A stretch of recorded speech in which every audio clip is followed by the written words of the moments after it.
ಗದಗ ಜಿಲ್ಲೆಯ ಲಕ್ಷ್ಮೇಶ್ವರ ಪಟ್ಟಣದ ಪುರಸಭೆಯಲ್ಲಿ 13ನೇ ವರ್ಷದ ಪೌರಕಾರ್ಮಿಕರು ದಿನಾಚರಣೆಯ ಅಂಗವಾಗಿ ಪೌರಕಾರ್ಮಿಕರಿಗೆ 7,000 ವಿಶೇಷ ಬಟ್ಟೆಯ ಚೆಕ್ಕು ಮತ್ತು ಬಟ್ಟೆ ನೀಡಿ ಸನ್ಮಾನ ಮಾಡಿ ಪೌರಕಾರ್ಮಿಕರನ್ನು ಸನ್ಮಾನಿಸುವ ಮುಖಾಂತರ ಪೌರಕಾರ್ಮಿಕರ ದಿನ ಆಚರಣೆ ಮಾಡಿದರು. ಪೌರಕಾರ್ಮಿಕರ ದಿನಾಚರಣೆ ಕುರಿತು ಪುರಸಭೆ ಮುಖ್ಯ ಅಧಿಕಾರಿ ಮಹೇಶ್ ಹಡಪದ ಅವರು ಮಾತನಾಡಿದರು.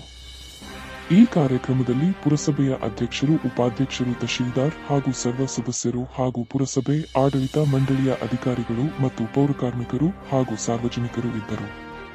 ಸಂಘಟಿತ ಮೇಲ ಜಗದಗಲ ಹೊಲಸುತ್ತೊಡೆಯುವ ಕಳೆದ ಹೊಸ ಗುತ್ತಿಗೆ ಏನೆಂದರೆ ಪೌರಕಾರ್ಮಿಕ.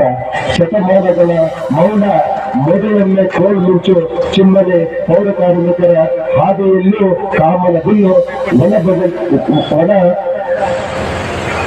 ಬಣಗಟ್ಟಲೆ ಜಿಗಿಯಲು ತಂಗಾರು ಬೀಸಿ ತಂಪು ಹೊಸಗಲಿ ಇಳೆಯ ಕೊನೆಯಲ್ಲಿ ಇಳಿದು ಹೋಗಲಿ ಮನದ ಕಾರ್ಮೋಡ ಕರಗಲಿ ಪೌರಕಾರ್ಮಿಕರ ಹೆಗಲಿಗೆ ಹೆಗಲ ಜೊತೆಯಾಗಿ ನಾವು ಇರುತ್ತೇವೆ ಅಂತೇಳಿ ಈ ಒಂದು ಎಲ್ಲರೂ ಕೂಡ ಈ ಒಂದು ಪೌರಕಾರ್ಮಿಕರ ದಿನಾಚರಣೆ ಮತ್ತೊಮ್ಮೆ ನಾನು ಶುಭಾಶಯ ಕೋರುತ್ತಾ